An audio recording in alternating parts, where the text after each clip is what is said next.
उदपाने सर्वतः सम्प्लुतोदके तावान् सर्वेषु वेदेषु బ్రాహ్మణస్య విజానతః. ఒక చిన్న నీటి బావితో తీరే అన్ని ప్రయోజనాలు సహజంగానే ఒక పెద్ద నీటి కొలనుతో తీరుతాయి. అదే ప్రకారంగా పరమసత్యాన్ని ఎరిగి భగవత్ప్రాప్తి నొందిన వ్యక్తి అన్ని వేద మంత్రములు, కర్మకాండల, ఆధ్యాత్మిక ఆచారాల, యజ్ఞయాగాదుల జ్ఞాన సముపార్జన మరియు కర్తవ్య నిర్వహణల యొక్క లక్ష్యం జీవాత్మను భగవంతుని దివ్యచరణముల వద్దకు చేర్చటయే.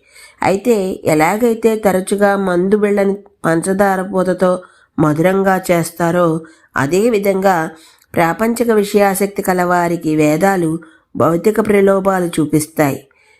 దీని అంతర్లీన ఉద్దేశ్యం జీవుడిని క్రమంగా ప్రాపంచిక విషయాల నుండి దూరం చేసి క్రమంగా భగవంతుడి పట్ల ఆసక్తి కలిగించటమే.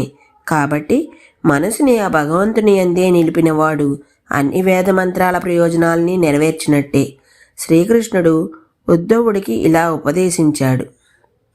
వేదములు ఎన్నో రకాల సామాజిక కర్మకాండలు, విధి విధానాలు జనులకు సూచించాయి. వీటన్నింటి పరమార్థం తెలిసిన వారు మధ్యమ స్థాయి సూచనలను తిరస్కరించి మనస్ఫూర్తిగా నా పట్ల ఉన్న ధర్మాన్ని నిర్వర్తించెదరు. అటువంటి వారిని నా పరమభక్తులుగా పరిగణిస్తాను. ఈరోజుకి ఇక్కడ తాపుతున్నాను. మిగతాది రేపు చెప్తాను. అంతవరకు ధన్యవాదాలు.